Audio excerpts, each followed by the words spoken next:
السلام علیکم ورحمۃ اللہ تعالی وبرکاتہ۔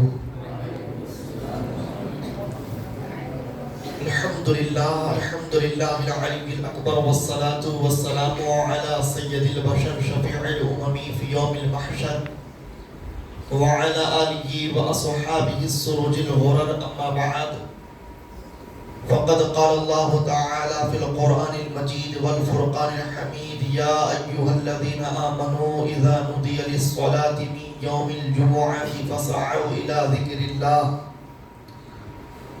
صدق اللہ العظیم وصدق رسولہ النبی الامین المتین الکریم، ونحن علی ذلک لمن الشاہدین والشاکرین والحمد للہ رب العالمین۔ آئیے انتہائی عقیدت و محبت اور ادب و احترام کے ساتھ ہم سب مل کر اپنے آقا و مولا حضور پرنور شفیع یوم النشور، سرور دو جہاں مالک کون و مکان، سید عرب و عجم شاہ امم صلی اللہ علیہ وسلم کی مقدس بارگاہ میں درود و سلام کا ہدیہ پیش کریں۔ پڑھیے بآواز بلند: اللہم صلی علی سیدنا و شفیعنا و حبیبنا و مولانا محمد معدن الجود والکرم و آلہ و اصحابہ وبارک وسلم صلاۃ و سلام علیک یا رسول اللہ صلی اللہ تعالی علیہ وسلم۔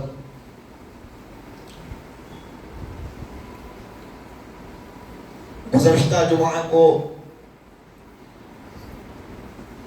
اہم ترین عبادت نماز کے سلسلے میں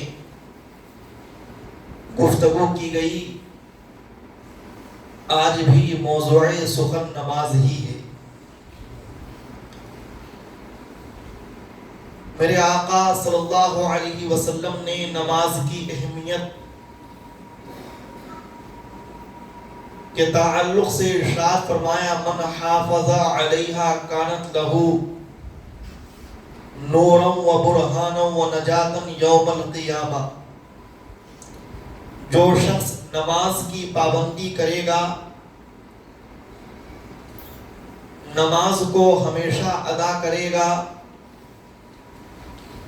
روز قیامت یہ نماز اس کے حق میں روشنی، دلیل اور نجات کا ذریعہ بنے گی۔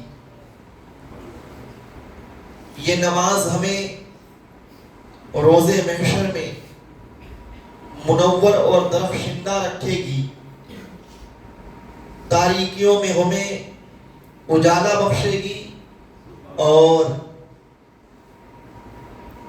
تمام ہولناکیوں سے، پریشانیوں سے نجات کا ذریعہ بنے گی۔ قیامت میں رب تعالیٰ کی بارگاہ میں حجت اور دلیل بن کر حاضر ہوگی اور عرض گزار ہوگی: اے میرے پروردگار، اس نے نماز ادا کی ہے، تم اسے نجات عطا فرما۔ وَمَن لَّمْ يُحَافِظْ عَلَيْهَا لَمْ تَكُنْ لَهُ نُورًا وَبُرْهَانًا وَنَجَاتًا۔ اور جو شخص نماز کی پابندی نہ کرے تو نماز اس کے لیے قیامت کے دن نہ نور اور روشنی بنے گی اور نہ دلیل اور نہ نجات کا ذریعہ۔ وَكَانَ يَوْمَ الْقِيَامَةِ مَعَ قَارُونَ وَفِرْعَوْنَ وَحَامَانَ وَأُبَيِّ بْنِ خَلْف۔ سرکار نے ارشاد فرمایا: جو نماز کی پابندی نہ کرے وہ قیامت کے دن فرعون کے ساتھ ہوگا، قارون کے ساتھ ہوگا، حامان کے ساتھ ہوگا اور ابی ابن خلف کے ساتھ ہوگا۔ قیامت میں اس کا حشر ان کفار و مشرکین کے ساتھ ہوگا۔ وہ قیامت کی سختیوں، مشقتوں، ہولناکیوں اور سخت عذاب و وعید کا سامنا کرے گا۔ جو سامنا فرعون، قارون، نمرود، حامان، ابی ابن خلف جیسے سرداران کفار کو کرنا ہوگا، انہی عذاب اور سختیوں کا سامنا نماز کے ترک کرنے والے کو کرنا پڑے گا۔ میرے آقا نے خصوصیت کے ساتھ ذکر کیا فرعون کا۔ فرعون وہ تھا جو تخت و تاج کا مالک تھا، جو سلطنت اور حکومت کا مالک تھا. جو شخص دنیا کے اندر رب تعالیٰ کی عطا سے کسی منصب پر ہو, کسی نعمت سے سرفراز کیا گیا ہو, اور وہ ان نعمتوں پر شکریہ ادا کرنے کی جگہ خدائے وحدہ لا شریک کی عبادت کرنے کی جگہ نافرمانیوں, معصیتوں اور گناہوں کا مرتکب ہوگا, تو قیامت کے دن انہی نافرمانوں کی فہرست میں اسے شمار کیا جائے. میرے آقا نے ارشاد فرمایا, من ترک الصلاۃ متعمدا کتب اسمہ علی باب النار. جو شخص جان بوجھ کر نماز کو ترک کر دیتا ہے تو اس کا نام جہنم کے دروازے پر لکھ دیا جاتا ہے. جو شخص ایک وقت کی بھی نماز جان بوجھ کر ترک کر دے, بغیر کسی عذر کے ترک کر دے, جہنم کے دروازے پر اس کا نام لکھ دیا جاتا ہے. اور ایک حدیث میں میرے آقا نے ارشاد فرمایا, جو شخص ایک وقت کی نماز بھی جان بوجھ کر ترک کر دے تو وہ جہنم میں 2,88 برس تک جلے گا. ایک نماز ترک کرنے سے عذاب یہ ہوگا کہ جہنم کے اندر اسے 88 سال رہنا پڑے گا. آپ بتائیے, یہ 60-65 سال کی زندگی ہمیں کبھی پریشانیوں میں اس قدر بھاری لگنے لگتی ہے کہ جس کا احساس وہی شخص کر سکتا ہے جس پر مشقتیں ٹوٹی ہو. تو جب 2 کروڑ تک مسلسل پریشانیوں میں مبتلا کیا جائے گا, اس وقت کی سختی کا اندازہ کون لگا سکتا ہے. جو شخص دنیا کے اندر رب تعالیٰ کی بارگاہ میں سجدہ کرنے سے کوتاہی کرے گا تو اس کے لیے قیامت کے دن یہ عذاب اور ہولناکی ہوگی. میرے آقا صلی اللہ تعالیٰ علیہ وسلم نے ارشاد فرمایا, نماز پڑھو گے تو برکتیں ملیں گی, نماز سے دور ہو جاؤ گی تو یہ برکتیں تم سے چھین لی جائے گی. نماز پڑھو گے تو گھر میں نورانیت ہوگی, رحمتوں کا نزول ہوگا, اور تم نماز سے غافل ہو جاؤ گے تو رب تعالیٰ کا عذاب تم پر دنیا میں مسلط کر دیا جائے گا. ایک صحابی رسول تھے, نبی کریم صلی اللہ علیہ وسلم کی مقدس بارگاہ میں حاضر ہوئے اور عرض گزار ہوئے, یا رسول اللہ, میرے والد محترم انتقال کر گئے ہیں اور حالت یہ ہے کہ میرے پاس نہ ان کے کفن اور دفن اور تجہیز کا کوئی سامان ہے. رو رو کر جب عرض گزار ہوئے تو میرے آقا نے حضرت ابوبکر صدیق اور حضرت عمر ابن خطاب کو حکم دیا کہ تم دونوں جاؤ اور ان کی تجہیز و تدفین کی تیاریاں کرو. وہ اسی لمحہ مصطفیٰ کے حکم پر جب پہنچتے ہیں میت کے قریب تو دیکھتے ہیں کہ ان کا چہرہ انتہائی زیادہ سیاہ ہو چکا ہے, کالا ہو چکا ہے. میرے آقا کی بارگاہ میں دونوں صحابی آتے اور کہتے ہیں, اے میرے آقا, جب میں ان کے قریب گیا تو میں نے یہ منظر دیکھا کہ وہ کالے سیاہ سور کی شکل میں تبدیل ہو چکے ہیں. میرے آقا صلی اللہ علیہ وسلم یہ سننے کے بعد میں ان کے گھر پہ جاتے ہیں اور جانے کے بعد میں اللہ کی بارگاہ میں دعا کرتے ہیں, میرے پروردگار, اس کو پھر سے پہلی شکل عطا فرما دے. میرے مصطفیٰ کی دعا کی برکت سے اسے پہلی شکل دے دی جاتی ہے. جب اس کا جنازہ تیار کر دیا جاتا ہے اور جنازے کو لے جایا جاتا ہے, پھر سے وہی شکل اس کی ہو جاتی ہے جو پہلے بن گئی تھی. پھر وہ کالا سیاہ سور کی شکل میں تبدیل کر دیا جاتا ہے. میرے آقا صلی اللہ علیہ وسلم نے فرمایا کہ ذرا بتاؤ, تمہارے والد میں ایسا کون سا جرم تھا کہ اس جرم کی وجہ سے اللہ نے اس کو اس عذاب میں مبتلا کر رکھا ہے؟ کون سا گناہ اس نے کیا تھا, کون سی بدعملی اس نے کی تھی کہ جس کی سزا اسے یہ دی جا رہی ہے؟ اس صحابی رسول نے کہا, یا رسول اللہ, میرا باپ نمازوں میں کوتاہی کرتا تھا, نمازوں سے غفلت برتتا تھا, نماز کے پڑھنے سے دور رہا کرتا تھا, نمازوں کی پابندی کا کبھی التزام نہیں کیا تھا. یہ سننے کے بعد میرے آقا نے ارشاد فرمایا, اے میرے صحابہ سن لو, خدا کی قسم, جو بھی شخص نماز ترک کرے گا اس کا اس سے سخت عذاب اس سے مبتلا کیا جائے گا, اسے اس سے بھی سخت عذاب میں مبتلا کیا جائے گا. اس لیے نماز کو ترک کرنے میں کبھی بھی مداومت مت برتو, بلکہ اگر کبھی بغیر ارادے اور قصد کے بلا ارادے کے تم سے نماز ترک ہو جائے تو فوراً یاد آنے پر نماز پڑھ لو۔ میرے عزیزوں، نماز پڑھنے سے جہاں ہم دنیا کی نعمتیں رحمتیں پاتے ہیں اور آخرت کی بخشش و نجات حاصل کر لیتے ہیں، اسی طرح سے نماز ترک کرنے سے دنیا کی مشقتیں، مصیبتیں اور آخرت کی پریشانیاں مول لیتے ہیں۔ حضرت سیدنا ابو بکر صدیق رضی اللہ عنہ کے دور خلافت میں یہ واقعہ پیش آیا کہ ایک صحابی رسول رہے ہوں گے، وہ آ کر اطلاع دیتے ہیں، اے امیر المومنین، فلاں شخص کا انتقال ہو گیا، اس کے نماز جنازہ کے لیے تشریف لے چلیں۔ ان کا جنازہ مکمل تیار کیا جا چکا ہے۔ جب تمام لوگ جنازے کے پاس جاتے ہیں تو دیکھتے ہیں کہ کفن میں اچانک حرکت ہونے لگتی ہے۔ کفن میں یہ حرکت دیکھ کر کے لوگ فوراً اس کا کفن کھولتے ہیں تو دیکھتے ہیں کہ اس کی گردن میں ایک خطرناک سانپ لپٹا ہوا ہے جو اس کے گوشت کو نوچ رہا ہے۔ صحابہ کرام فوراً اس سانپ کو ہٹانے کی کوشش کرتے ہیں تو وہ سانپ آواز نکال کے کہتا ہے، لا الہ الا اللہ محمد الرسول اللہ، نہیں ہے کوئی معبود مگر اللہ اور محمد صلی اللہ علیہ وسلم اللہ کے رسول ہیں۔ اے لوگوں سنو، میں اس شخص پر قیامت تک کے لیے مسلط کیا گیا ہوں خدا کے حکم سے۔ خدا نے مجھے حکم دیا ہے کہ میں اسے اس عذاب میں مبتلا رکھوں۔ تو صحابہ نے پوچھا، آخر بتاؤ تمہیں یہ حکم کیوں دیا گیا ہے؟ تو اس صاحب نے کہا، مجھے یہ حکم اس لیے دیا گیا ہے کہ یہ شخص دنیا میں نماز پڑھنے میں کوتاہیاں اور غفلتیں برتتا تھا، جس کی وجہ سے رب تعالیٰ نے مجھے یہ حکم دیا ہے کہ میں اس کے گلے میں قیامت تک کے لیے لپٹا رہوں اور اس کو اس عذاب شدید میں مبتلا رکھوں۔ جو شخص نمازوں کے پڑھنے سے غافل ہو جاتا ہے، نمازوں کی پابندیوں سے دور بھاگتا ہے، نماز سے وہ غفلت برتتا ہے تو دنیا کا بھی عذاب ملتا ہے، قبر کا بھی عذاب ملتا ہے، حشر کا بھی عذاب ملتا ہے اور دوزخ کا بھی عذاب ملتا ہے۔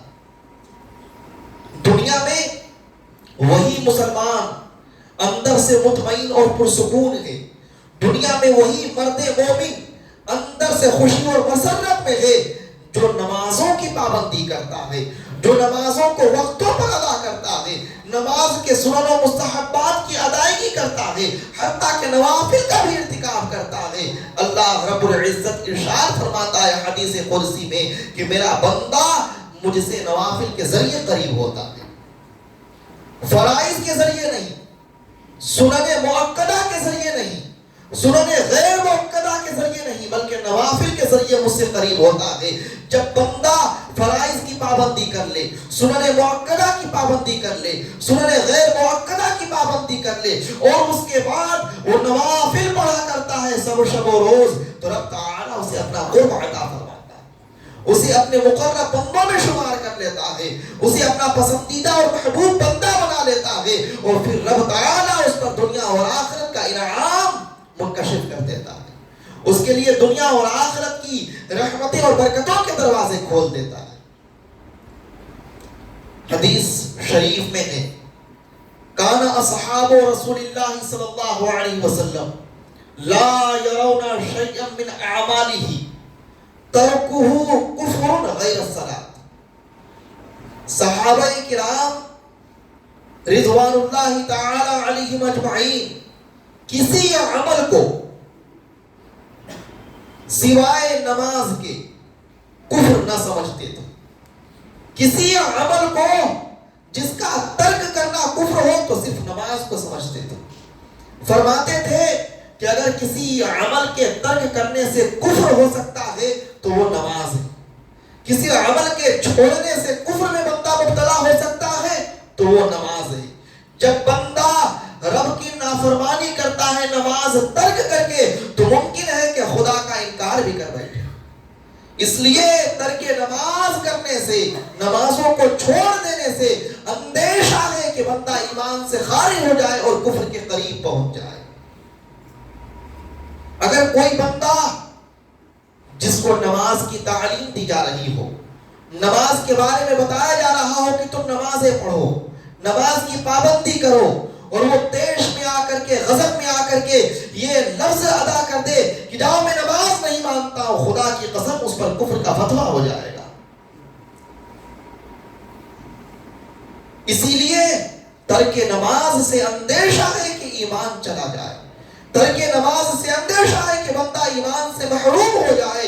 اسی لیے نماز کی پابندی کرنے سے ایمان کے ثمرات اور فوائد ملتے ہیں، اس کے منافع ملتے ہیں۔ دنیا میں وہی مومن خوشحال ہے، وہی مومن دنیا کے اندر نجات یافتہ ہے، اطمینان والا ہے، چین و قرار والا ہے، جس کے اندر نمازوں کی پابندی موجود ہے۔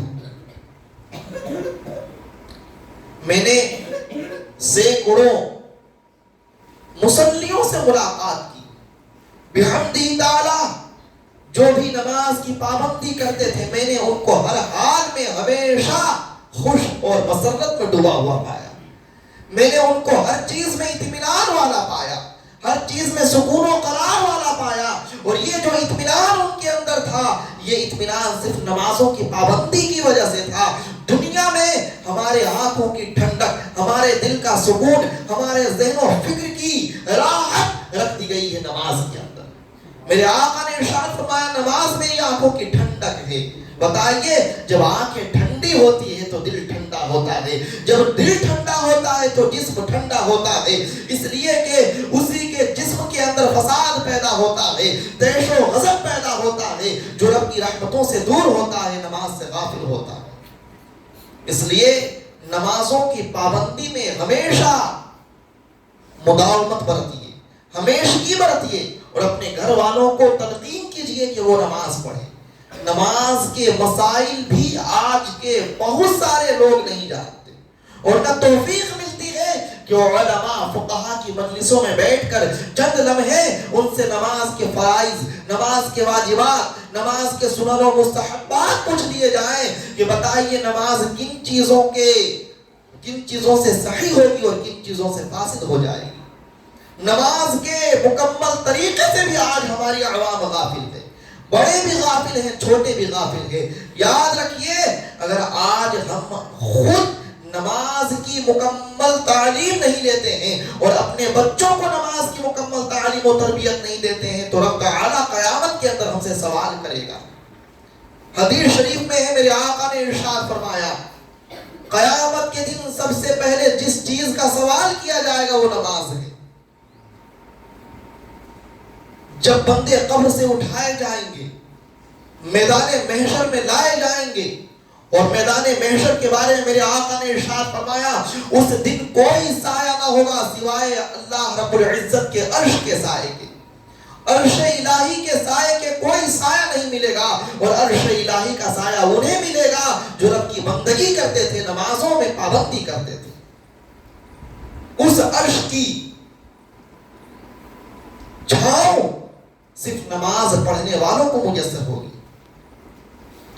میدان محشر میں اللہ اکبر، میرے آقا نے ارشاد فرمایا یہ جو سورج تم دیکھ رہے ہو، یہ سورج انتہائی زیادہ شعلہ زن کر دیا جائے گا، اور یہ تمہارے سروں کے قریب ہوگا۔ اس سروں کے قریب رہنے والے سورج کی تپش اور اس کی عذاب اور اس کی ہولناکی سے وہی بندہ نجات پائے گا جو عرش کے سائے میں ہوگا۔ جو عرش کے سائے میں ہوگا وہ نماز پڑھنے والے ہوں گے۔ نماز پڑھنے والے محشر کی تمازت سے، حشر کی دھوپ سے، سورج کی گرماہٹ سے اور میدان محشر کے سخت عذاب سے نجات پانے والے ہوں گے، اور عرش کے سائے میں رہنے والے نمازی ہوں گے۔ نمازیوں کا مقام و مرتبہ اتنا بلند ہے، میرے آقا نے ارشاد فرمایا جہنم کو جب رب تعالیٰ نے پیدا کیا تو 1000 سال تک فرشتوں کو حکم دیا کہ اس میں آگ سلگاؤ، یہاں تک کہ اس کی آگ سفید ہو گئی۔ پھر رب تعالیٰ نے حکم دیا کہ اس کی آگ کو 1000 سال اور سلگاؤ، یہاں تک کہ اس کی آگ لال ہو گئی۔ پھر رب تعالیٰ نے کہا 1000 سال اسے اور سلگاؤ، یہاں تک کہ اس کی آگ کالی ہو گئی۔ میرے رب تعالیٰ نے اس میں جو فرشتے مقرر کیے ہیں، خدا کی قسم ان میں سے ایک فرشتہ بھی دنیا میں اگر چھوڑ دیا جائے اور انہیں دنیا میں اترنے کا حکم دیا جائے تو ان کے چہرے کی حرارت و گرماہٹ اور ان کی بو سے یہ پوری دنیا فنا ہو جائے گی۔ میرے آقا نے ارشاد فرمایا دنیا کے اندر سوئی کی نوک کے برابر بھی جہنم کی چنگاری کھول دی جائے تو یہ پوری دنیا فنا ہو جائے گی، اس جہنم کے عذاب میں ڈالا جائے گا 2,88,000 سال تک اس آدمی کو جو ایک نماز قصدن ترک کر دیتا ہے، جان بوجھ کر چھوڑ دیتا ہے۔ آپ بتائیے اس سخت مشقت کو، اس مصیبت کو، جہنم کے اس سخت عذاب کو برداشت کرنے کی طاقت ہم میں ہے۔ ہم تو وہ لوگ ہیں جو دنیا میں راحت چاہتے ہیں، دنیا میں اطمینان چاہتے ہیں، دنیا میں ہم کیا نہیں کرتے ہیں اپنے سکون کے لیے، ہم نمازوں کے لیے جب آتے ہیں اگر پنکھا بند ہو جائے تو ہمیں نماز میں خشوع اور خضوع نہیں ملتا ہے، لیکن آپ جانیے خدا کی قسم یہی ایک نماز آپ ترک کر دیں گے تو قیامت میں اسی جہنم میں آپ کو ڈالا جائے گا جس جہنم کی سے اندر سے سوئی کی نوک کے برابر بھی اگر سوراخ کر کے جہنم کی منہ کو کھول دیا جائے دنیا کی طرف تو یہ پوری دنیا فنا ہو جائے گی۔ جو انسان اتنا کمزور ہے کہ دنیا کے اندر ذرہ برابر مشقت نہیں برداشت کر سکتا ہے، وہ جہنم کی معمولی چنگاری کیسے برداشت کرے گا؟ خدا کی قسم پناہ مانگیے رب تعالیٰ کے عذاب سے اور اس کی سخت نافرمانی سے بھی اپنے دل و دماغ کو صاف کیجئے، شفاف کیجئے، نمازوں کی پابندی کیجئے، ہر لمحہ اس خیال میں رہیے کہ جب تک جسم میں جان ہے نماز پڑھتے رہیں گے۔ روزے محشر کے جاں گداز بود اولی پرشس نماز بود۔ شیخ سعدی زیرازی نے ارشاد فرمایا تھا جب میدان محشر میں مجمع سجایا جائے گا اور اس وقت لوگ ہوں گے تو اس وقت سب سے پہلے میرا رب سوال کرے گا میدان محشر میں تو کرے گا نماز کے بارے میں۔ سب سے پہلا سوال ہم سے ہوگا اے مومنو کیا تم نماز پڑھتے تھے؟ نماز پڑھنے والے عرش کے سائے میں ہوں گے، نماز چھوڑنے والے فرعون کے ساتھ ہوں گے، نماز پڑھنے والے محمد عربی کے غلاموں کی فہرست میں ہوں گے، نماز چھوڑنے والے قارون کے ساتھ ہوں گے، نماز پڑھنے والے غوث اعظم کے غلاموں میں ہوں گے، نماز چھوڑنے والے عبداللہ ابن ابی خلف کے ساتھ ہوں گے، شداد کے ساتھ ہوں گے، ابو جہل کے ساتھ ہوں گے، قارون کے ساتھ ہوں گے۔ ہم چاہتے ہیں کہ ہمیں نیکوں کے ساتھ میں حشر نصیب ہو، نیکوں کے ساتھ میدان محشر میں رہنا نصیب ہو، نیکوں کے سائے میں رہنا نصیب ہو تو نیکی کرنی ہوگی۔ جو بدی کے راستے پر جائے گا اسے دنیا میں بھی عذاب ملے گا اور آخرت میں بدکاروں کے ساتھ رہنا ہوگا۔ اللہ رب العزت ہم سبوں کو نمازوں کی پابندی کی توفیق بخشے۔ اور ایک خوبصورت اعلان سماعت کر لیجئے، بحمدہ تعالی آپ کی یہ مسجد پائے تکمیل کو پہنچ گئی اور اس درمیان میں آپ ہی میں سے بہت سے اہل خیر حضرات نے ہمیشہ اس مسجد کا تعاون کیا۔ میں چاہتا ہوں ان مقدس شخصیتوں کا ضرور ذکر کروں جنہوں نے اس ذکر خیر میں مکمل حصہ لیا، ہر لمحہ اس سجدہ گاہ کو، اس مسجد کو ہمیشہ خیال میں رکھا اور اپنی مکمل کوششوں سے اس کو اس قدر پرکشش بنانے میں تعاون کیا۔ اللہ تعالی ہمارے تمام مصلیوں کو جو اس مسجد میں حصہ لیتے رہے ہیں زندگی میں برکت عطا فرمائے، خیر و سکون عطا فرمائے، اپنی رحمتوں کے سائے میں رکھے، دنیا اور آخرت میں سرفرازیاں عطا فرمائے۔ بالخصوص جن 10 افراد کا نام ہے جنہوں نے 5000 سے اوپر تعاون کیا، اللہ تعالی ان سب کو